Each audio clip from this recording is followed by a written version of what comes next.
Goeiemôre vriende, dit is aan die begin van 'n nuwe week. Dit is Maandag die 5de Januarie 2026. Ek hoop dit is 'n lekker week vir julle. Die van julle wat nog so 'n bietjie op verlof is, geniet hierdie laaste week want dit gaan weer wild gaan hierdie jaar.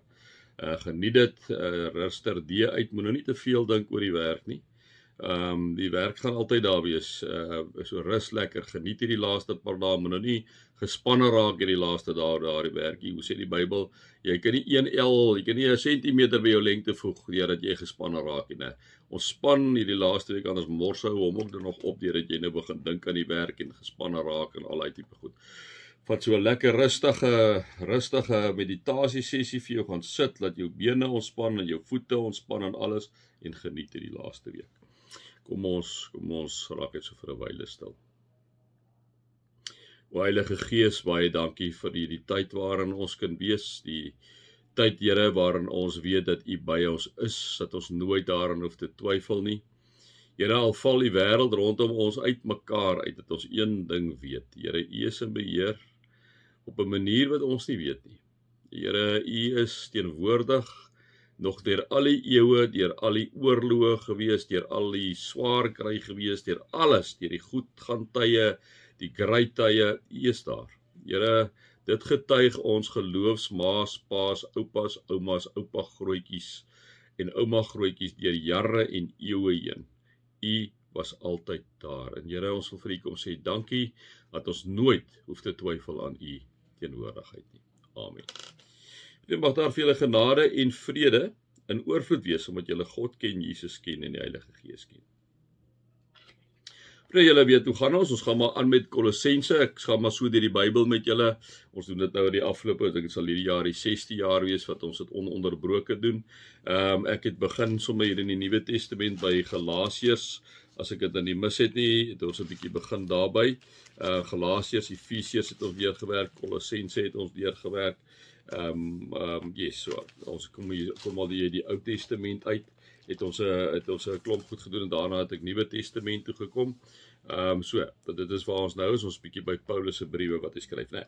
So kom ons gesels met mekaar hier uit Kolossense 2 waar Paulus die volgende sê, hy kom sê vir hierdie gemeentetjie van Kolosse, liewe vriende, hier uit die tronk uit kom sê hy, ek wil hê julle moet weet hoe sterk ek my beywer vir julle en vir die gelowiges in Laodicea. Nou Laodicea is so 10 kilometer van 10 hulle sê so 12 na 16 kilometer 'n dag se reis van Kolosse af, né? So dit is nogal baie naby aan mekaar hierdie twee. Natuurlik hulle is in die moderne Turkye, net om julle so 'n idee te gee, né? Ek wil hê julle moet weet hoe sterk ek my beywer vir julle en vir die gelowiges in Laodicea en vir al die ander wat my ook nog nie persoonlik gesien het nie. Kom sê hy, hy beywer hom vir hulle, hy gaan uit sy pad uit om vir hulle te vertel van Jesus, van hierdie nuwe geheimnis, wat ons Saterdag so 'n bietjie met mekaar gedeel het, né? En dan sê hy, my doel daarmee, hierdie beyewering, hoekom beywer ek my? My doel daarmee is dat hulle bemoedig moet word. Hulle moet met liefde aan mekaar verbind wees en saam strewe na diep en 'n volledige insig, sodat hulle God se geheimenis kan ken. Wees ook sê, as ek altyd vir julle sê, vriende, ons lees mos verskriklik vandag by sinne verby. Dit is eintlik iets ontsettend moois wat Paulus hierso sê. Hy sê, my doel hiermee is, hy beywer hom. Hoekom beywer hy hom, kom sê hy? Hy beywer hom sodat hulle bemoedig kan word. So hy kom sê vir hulle, hoorie, so kyk na my, dit gaan met my tydjie sê sleg, maar ek bly moedig. Die Here is daar by my, ek loop 'n pad met die Here, né? Of dat hy hulle bemoedig. Hulle moet met liefde aan mekaar verbind wees, né? So dit is so belangrik, liewe vriende, wanneer 'n ou in 'n gemeente of in 'n gemeenskap van gelowiges is.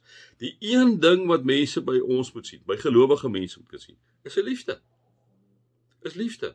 As ons stry en beklei onder mekaar en die ou wêreld kyk na jou en na my, wat sien hulle? Hulle sê, Vader, hulle lyk nog erger as die wêreld. Kyk hoe gaan hulle te keer. Hulle kan nie eens mekaar vind nie. Hulle kan nie eens met mekaar ordentlik oor die weg kom nie.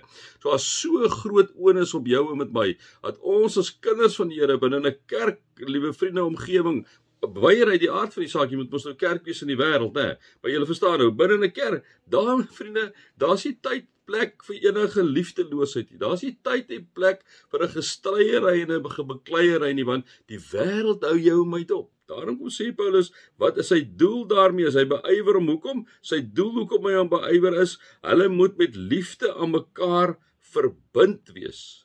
Dis die eerste ding. Jy moet met liefde aan mekaar verbind moet wees. Vriende, dan moet julle 'n bietjie gaan sê, wat beteken dit om met liefde aan mekaar verbind te wees? Om met liefde aan mekaar verbind te wees beteken dat ons ruimte gee aan mekaar. Dit beteken dat ons omgee vir mekaar. Dit beteken dat ons luister na mekaar. Dit beteken dat ek en jy ons in die ander persoon se posisie sal stel. Dit beteken, liewe vriende, dat ek en jy begrip sal hê vir die ander een, né? Dit is wat om verbind te wees in liefde aan mekaar, om nie mekaar te veroordeel of te beoordeel nie, né? Of te oordeel nie. Dit is wat dit beteken om in liefde aan mekaar te wees, om met mekaar in liefde te verskil, om ook vir mekaar te sê, dis nie net my opinie wat van belang is nie, wat is my ander vriende en wat in die kerk, wat is hulle opinie? Ons stem nie altyd saam met die opinie, maar dit maak nie saak nie. Jy is nog steeds is daar liefde, jy word gebind deur liefde, né? Alhoewel jy verskil van mekaar. Dit is wat ek het, so Paulus sê, hy beywer hom. Hy beywer hom vir die gelowiges in Laodicea en in Kolosse, né? En hoekom beywer hom? Sy doel daarmee is dat hulle bemoedig moet word, dat hulle met liefde aan mekaar verbind moet word en saamstrewe na diep en 'n volledige insig. Nou, wanneer daar liefde is, liewe vriende, dan kan jy begin fokus op goed, hè, sodat hulle saam kan streef na diep en volledige insig, sodat hulle God se geheimenis kan ken. 'n diep en volledige insig. Ons weet nou al wat die geheimenis is. Die geheimenis is Christus. Ons gaan nou weer by hom uitkom uit volgende versie spreek hom aan, hè. So, jy moet hy beywer hom, liewe vriende, en sy doel hoekom hy aan beywer is, dat hy hulle wil bemoedig. Die volgende ding is om dat hulle aan liefde aan mekaar verbind moet wees en saam moet strewe na diep en volledige insig, sodat hulle God se geheimenis kan ken. En dan kom ons lees gou maar die ding aan. Die geheimenis is Christus en in hom is al die verborgde skatte van wysheid en kennis te vind. Vriende,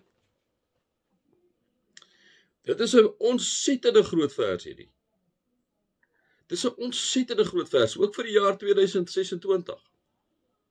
En dis hoekom ek sê, ons lees by die goed verby maklik, want ons unpack die goed nie, né? So wat sê Paulus? Paulus sê hy kom beywer hom.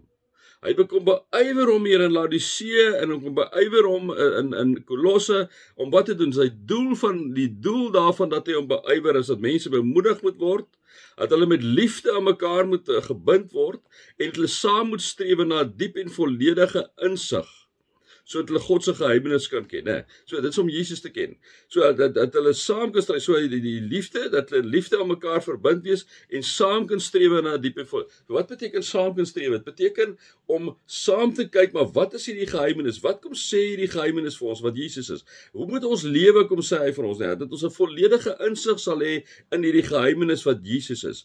En dan sê hy die geheimenis is Jesus en in hom is al die verborgde skatte van wysheid en kennis te vind. So wanneer jy jou beywer, wanneer jy jou toelê daarop in liefde, wanneer jy volledige kennis wil hê van die geheimenis van Jesus, wanneer jy wil sê wie is Jesus in jou lewe, wat beteken dit vir jou, wanneer jy begin jou instel daarop, wanneer jy begin soek, maar wie is Jesus, en jy dit begin unpack, liewe vriende, dan sê Paulus vir ons, in hom is al die verborgde skatte van wysheid en kennis te vind. Soos ek en jy by Jesus bly, by hierdie geheimenis bly, dan sal die Heilige Gees vir ons kom wysheid en insig gee, kennis kom gee, en wat moet ek en jy elke dag doen? Sal hy vir ons kom wys van ons werk? Liewe vriende, maak nou nie saak of jy in 'n wetenskaplike omgewing, in 'n wiskundige omgewing, in 'n mensgeoriënteerde omgewing, wat ook al is nie. Hy sal vir jou daar kom kennis en wysheid en insig kom gee, omdat jy, liewe vriende, die hele tyd strewe daarna om in Jesus se voetspore te volg, om jy die hele tyd strewe daarna om Jesus nog beter te leer ken. Dit is wat hierdie gedeelte vir my sê, net hierdie paar verse. So vriende, die groot ding wat ek julle op julle hart te lê is, as julle lees, moenie net lees nie. Unpack die goed. Unpack die goed. Raak stiller, ons wil te veel accomplish. Gou iets lees, maak hom toe, wat jy gelees, ek weet nie. Dis insanity, vriende, dit is 'n mors van tyd, né? Dit is wat ek vandag by Paulus hoor. Mag julle God se liefde ervaar, sy genade ervaar en sy teenwoordigheid ervaar. Amen.